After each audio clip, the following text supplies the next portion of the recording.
What's going on, everybody? This is the Undisputed Champ Sports Podcast. Thank you guys for listening, where we talk about all things wrestling. I am your host, Preston, and I'm joined here by my co-host, Thumbs Up Tommy. Say what's up to the people. What's up, everybody? This is the one and only Thumbs Up Tommy. Again, welcome to the best podcast for sports-related stuff that is under 250 subscribers. We Undisputed. Absolutely. I want to say welcome back to our reoccurring listeners, and thank you guys for listening for the brand new ones. If you guys are new, or even if you are reoccurring listeners, we're doing a different type of episode today since we're kind of late on the Raw episode. We're actually just going to pick one thing that each of us as individuals want to talk about from the show, and then we'll go from there. For mine, I have something that I want to talk about, and I also have a resolution for it, something that's really cringy in my personal opinion, but I will wait till Tommy gives his first, and then I'll give mine after he give his, obviously. All right, So, disclaimer: not much happened on Raw as usual, so we're gonna keep this brief.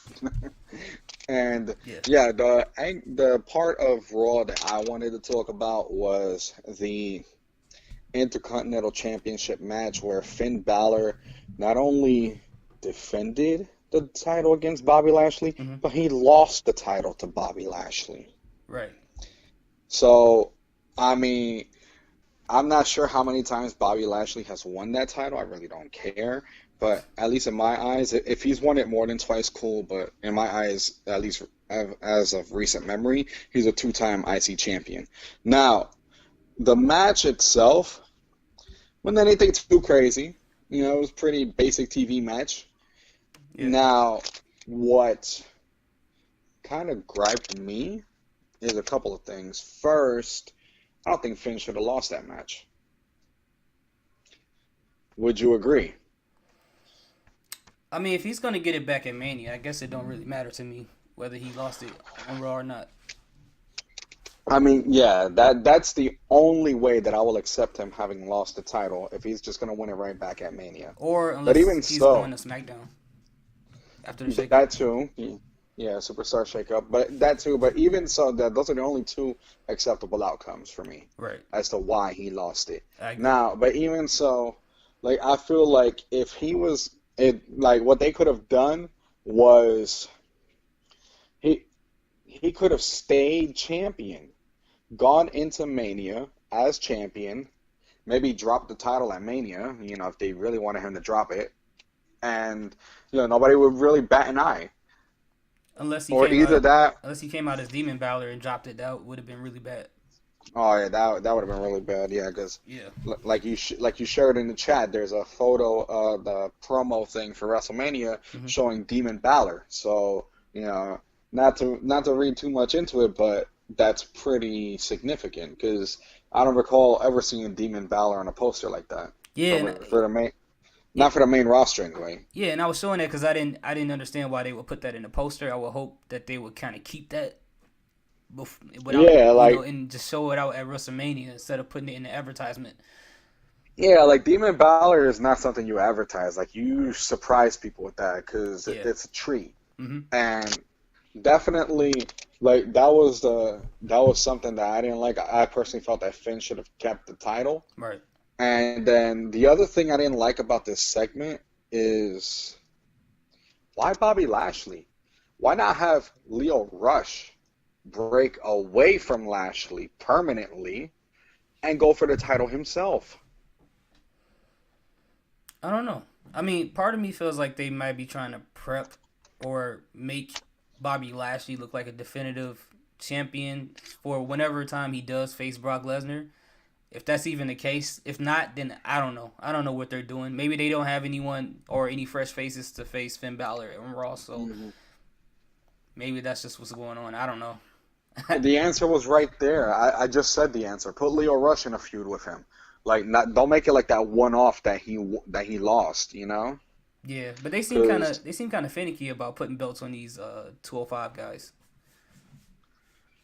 Yeah, I could see that, but definitely, I mean, even so, like, Lio Rush is not your average run-of-the-mill 205 guy. He's not. He's not.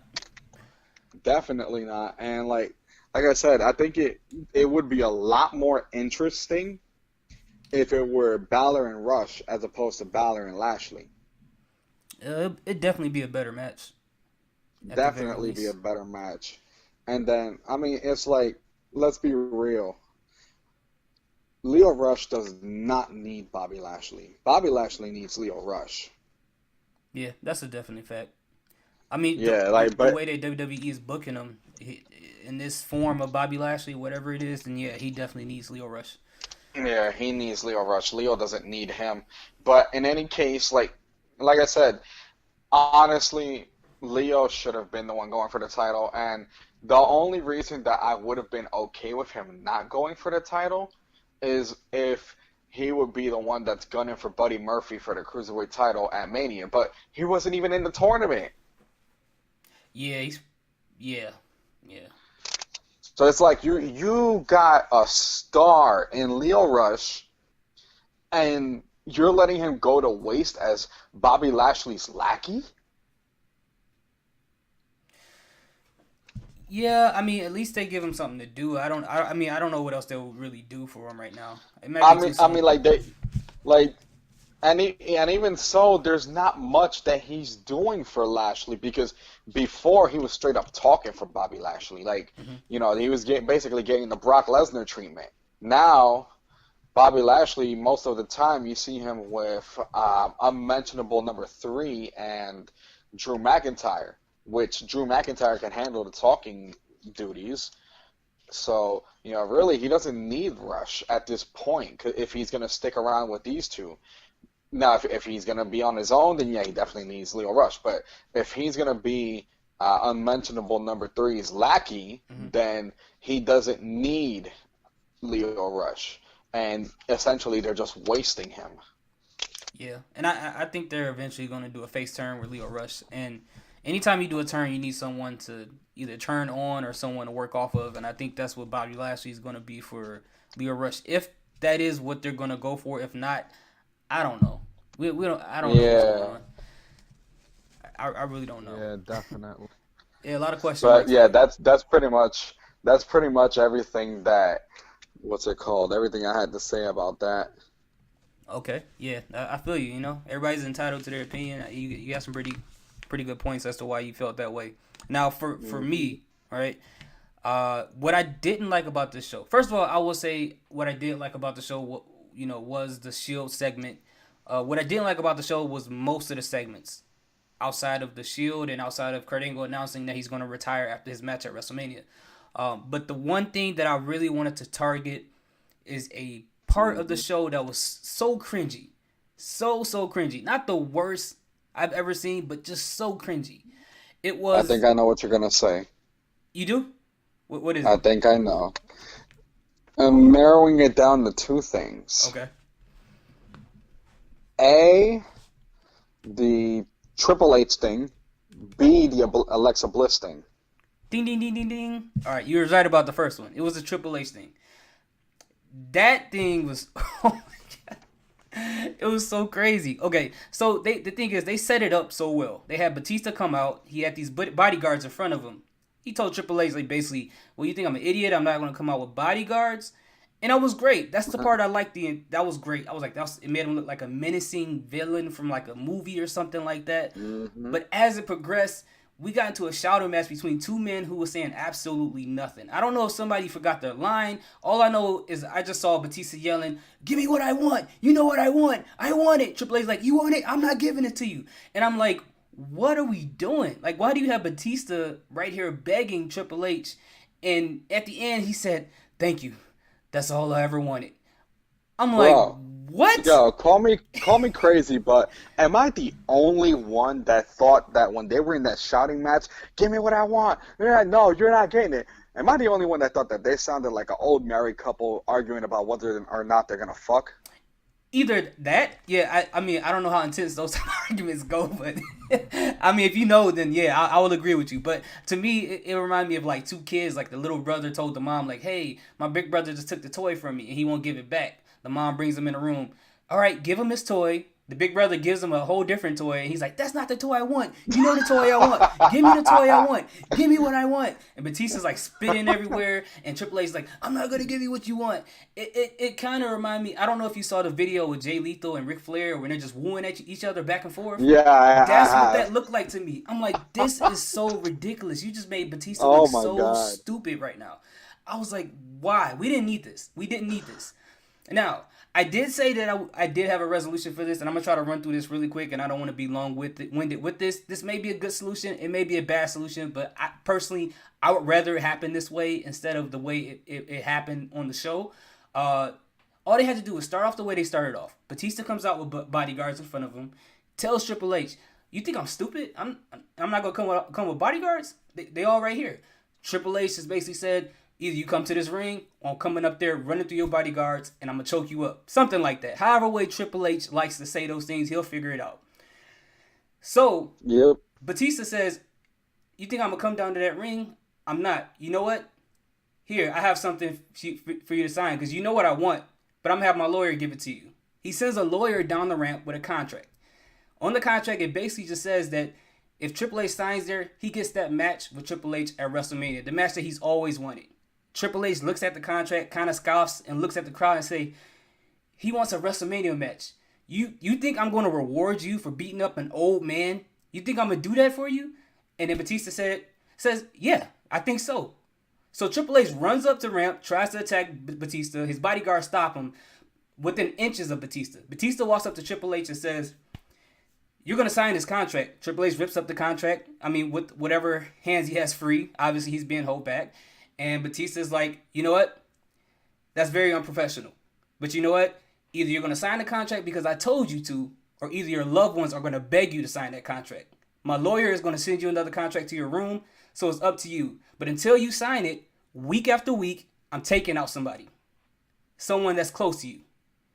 Every week. So every week up until WrestleMania, first week, he doesn't even have to actually be there. You can just see people getting beat up or whatever. Kind of like how they did the Gargano thing where we don't know who did it, but we actually going to know who did it. So week 1, you can have Road Dogg injured somewhere. Week 2, bring back X-Pac, have X-Pac injured somewhere. Week 3, Shawn Michaels, find him somewhere, right? Because this all goes into the Hall of Fame thing for the DX. This is perfect promotion right here. But they're not hurt enough where they can't attend the Hall of Fame thing. They're just hurt enough for Batista to get that message out there because Batista doesn't really want to hurt these people. He's just trying to send out a message. It's nothing personal. But then the Monday Night Raw before WrestleMania, guess who is the person he's going to go after? Stephanie. No. Randy. No, not Randy. No, we're not on Raw. Randy's on SmackDown. Rick again? No, not Rick again. My thought, what I would want this person to be, and this is how it's going to play out. So the show starts off. We have, Shield comes out. Seth Rollins basically says, "Thank you guys for, being there for me. I'm going to do the best I can, and I'm going to slay the beast," right? He then goes with the Shield, and the Shield says, "Hey, we're going to go home. We don't have nothing else to do tonight." Seth Rollins is like, "Hey, I'm going to stay back and relax, and then I'm going to head home." Batista decides that he wants to go after Seth Rollins. Now, the thing is with that, the reason why that's going to be personal with Triple H is because, remember, that was his protege. He watched him all the way up until this point, and for Batista to threaten to ruin this moment at WrestleMania for his protege, that's a personal thing. And then not only that, that's ruining business because if he gets injured, we lose a main event for Raw at WrestleMania and a moment for his protege. So that what actually made the match between those two a lot more intense. And if Seth Rollins does win that Universal title and for Triple H to come out and kind of pretty much congratulate him, it'll make that moment a little bit more sentimental. I wish they would do something like that and flesh it out a lot better than me because I really thought about this for 5 minutes, but to at least make these matches a little bit more. Hey, those heavy. 5 minutes sound a hell of a lot better than what we got. Hold on for 1 second. I agree with you. We're going to take a brief pause. Hold on.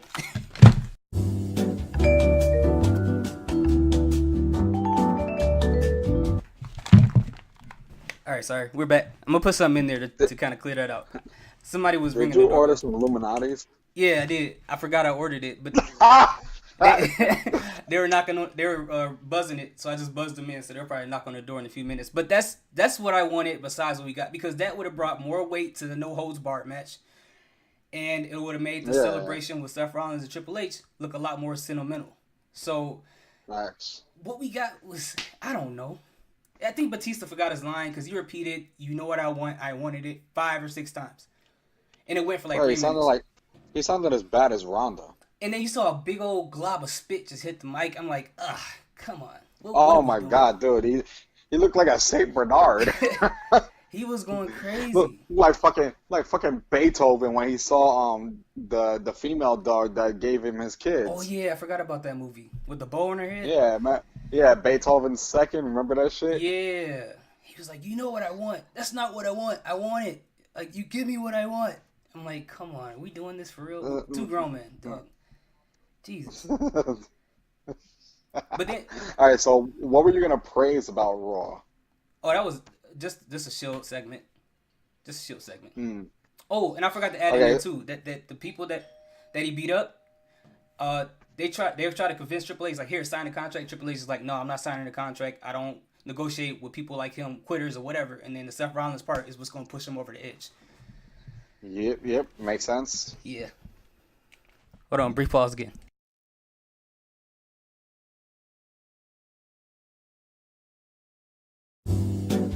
All right, for our new listeners, we're back. I apologize for the unprofessionalism. We normally don't do this. I ordered food before we got on. I thought it was gonna take about 2 hours to get here, but for some reason they decided to be early today.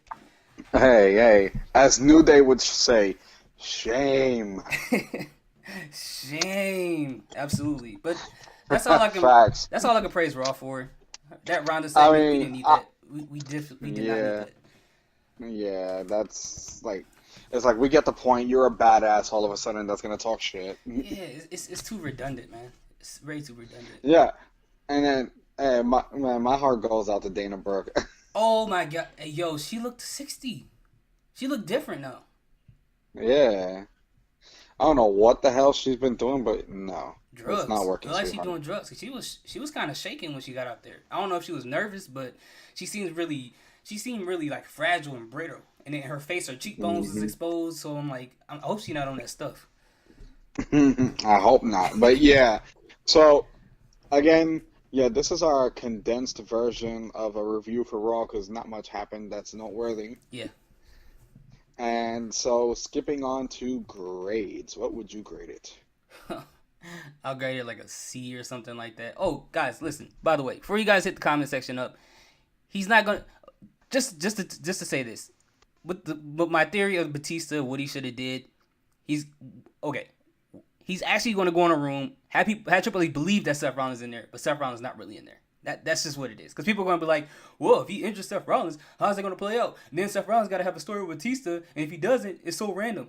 Seth Rollins is not really going to be in the room. It's going to be Batista's mind games he's playing on Triple H. That's all it is.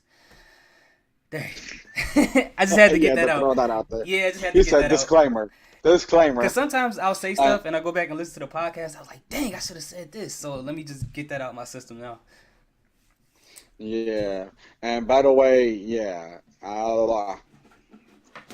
So going on to grades, Yeah, yeah. yeah. Typically we do a mu typically for new listeners and because already recurring listeners already know. Typically we do a little bit more in-depth reviews of Raw, but Yeah, try to keep it as condensed as possible. yeah. Cover the main like most of the main points. But in this case, not much that was noteworthy happened. And This ain't the week. my grade for Raw is a C minus. Yeah, that sounds about right. We got a lot of randomness in there, random matches. We got some random matches. Yeah, That's what Raw stands yes. for, random ass wrestling. Like that, we got like Seth Rollins versus Apollo Crews, not Apollo Crews versus dang, that sounds racist. Versus Shelton Benjamin, randomly. Then we got a random Dana Brooke versus Ronda Rousey match. I don't know why we You got got that Kurt match. Angle versus Apollo Crews. We got the whole like cleaning crew coming up to wrestle people all night, and I'm happy they gave them opportunities, Uh, but at the same time, it's like, you had you have oh damn it, I forgot about this. But This I actually praised it because I want to see where they're gonna take it. What's that? Drew McIntyre beating up Roman Reigns when he Yeah, was supposed to face Baron Corbin. yeah, that's great. That's good. That was great. Oh That's my God, I good. love that segment. Like, Yes. and then the way that Roman sold the injury, I loved it. Yeah. And then how they laid out Ambrose toward the end on Raw. Mm-hmm. That was like that I praise on Raw's end. But yeah, it still unfortunately wasn't enough to change my grade of a C minus. Absolutely not, man. It's crazy. The Shield has pretty much like been like the Raw's go to when they can't figure out what to do. It's like we don't know what to do. Either the Shield's got to save the show, or Seth Rollins got to save the show, and it's not a good thing. Yep. But all right, everybody. Especially when you got talent there that can be utilized. But Yeah, yeah, they don't want to utilize them. we're beating a dead horse with that. Yeah, absolutely. But those who've listened to us right now, thank you guys for listening to the entire podcast. If you have some theories or some arguments against what we just said today, let us know in the comment section. We love any type of responses that we get. Please like and subscribe. If you are watching this on YouTube, check out the link in the description to go to our Twitter page, Instagram, all of our social media. Please follow us there. Communicate with us. We love talking to you guys. Thank you guys. Have a good day. Salute. Peace.